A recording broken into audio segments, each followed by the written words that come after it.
Hello friends, ઘઉંની સુખડી તો આપણે હંમેશા ખાતા હોઈએ છીએ, પરંતુ શું તમે ક્યારે જુવાર અને કોપરાની સુખડી ટ્રાય કરી છે? આજે આપણે બનાવીએ એકદમ હેલ્ધી અને મોઢામાં મૂકતા જ ઓગળી જાય તેવી જુવારની સુખડી. ગ્લુટેન ફ્રી જુવાર અને ગોળનો પૌષ્ટિક સ્વાદ, જેમાં મિલ્ક પાવડર ઉમેરવાથી આવશે એક રીચ ટ્વિસ્ટ. બાળકો હોય કે વડીલો, દરેક માટે આ એનર્જી બૂસ્ટર છે. તેનું પરફેક્ટ માપ, બનાવવાની પરફેક્ટ રીત અને જુઓ આખી રેસીપી અને ઘરે જરૂરથી ટ્રાય કરજો. અને હા, રેસીપી ગમે તો સબસ્ક્રાઈબ કરવાનું ભૂલતા નહીં.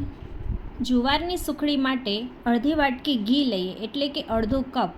થોડું ગરમ થાય એટલે 1 વાટકી જુવારનો લોટ ઉમેરીએ, એટલે 1 કપ જેટલો લોટ લઈએ અને સારી રીતે મિક્સ કરી લોટને શેકવાનો છે જ્યાં સુધી ગોલ્ડન બ્રાઉન કલર ના આવે અને એમાંથી સરસ સુગંધ ના આવે. લોટને શેકાતા લગભગ 5 થી 10 મિનિટ થશે અને ત્યાં સુધી આપણે એને સતત ચલાવશું. આ મિક્સચર જેમ જેમ શેકાશે એમ હલકો થતો જશે અને બબલ્સ આવે એટલે આપણે આ રીતે લોટ છે શેકાઈ ગયો છે. અને એમાં એડ કરીએ અડધો કપ એટલે કે અડધી વાટકી જેટલું ટોપરાનું છીણ, જે અહીં સાવ ઝીણી છીણ લીધેલી છે, અને લગભગ 1 મિનિટ સુધી આપણે એને શેકી લઈએ જેથી કાચો ટેસ્ટ ના લાગે.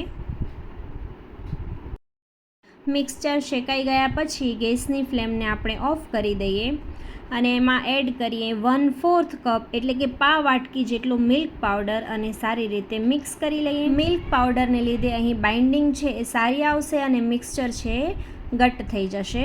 હવે એમાં એડ કરીએ 3/4 કપ એટલે કે પોણી વાટકી જેટલો ઝીણો સમારેલો ગોળ. આ પરફેક્ટ માપ છે. જો ઓછું ગળ્યું ભાવતું હોય તો ઓછો કે વધારે કરી શકાય.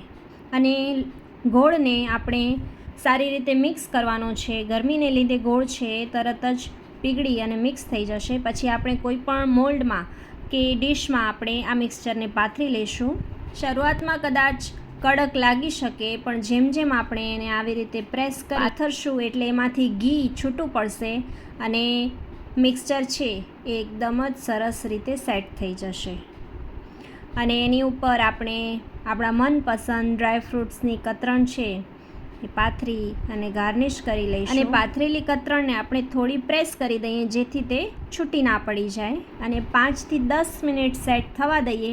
5 થી 10 મિનિટ પછી આપણી મનપસંદ સાઇઝ અને શેપના પીસ કરી લઈએ. 15 થી 20 મિનિટ સુધી સેટ થવા દઈએ તો સુખડી એકદમ સરસ સેટ થઈ જશે અને ખાવામાં ખૂબ જ ટેસ્ટી લાગે એવી નાના મોટા બધાને ભાવે તેવી જુવારની સુખડી.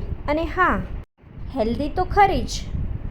વિડીયો ગમ્યો હોય તો લાઈક અને શેર જરૂરથી કરશો. Thank you.